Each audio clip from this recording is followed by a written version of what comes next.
de Technovation? Quantes? Doncs aprenem moltíssimes coses. L'any passat vam aprendre molt sobre els estrangers, els problemes que tenen els adolescents, perquè vam fer una entrevista a la psicòloga del nostre institut i a part d'informació aprenem més a treballar en equip. Què et sembla això de Technovation? Per què repeteixes? Perquè hem après molt sobre petits problemes que passen cada dia i que potser no ens hi havíem fixat mai i hem intentat solucionar-los per ajudar a la gent. Que un dels problemes principals és la soledat.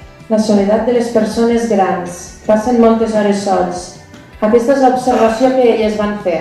La nostra era pels malalts d'Alzheimer, que els familiars poguessin saber en cada moment on estaven.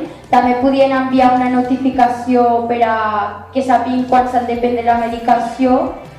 Sí, la nostra d'aquest any va sobre els adolescents, sobretot que tenen problemes emocionals i no tenen amb qui poder-li explicar.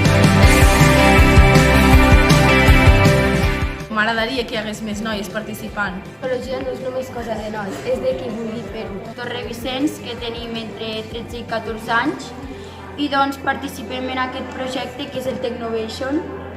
El Technovation trata sobre cada equip ha de pensar un problema i ha d'intentar fer una aplicació per a solucionar-lo. Dos grups. Del nostre grup hem fet una aplicació per la gent gran i la gent de 18 anys que pugui contactar amb gent més jove per passar estona junts i no estar... I ara què fareu amb aquesta aplicació que heu creat? Què fareu? La presentarem el dia 20 d'abril a Barcelona, davant de Universitat de jutges. Barcelona.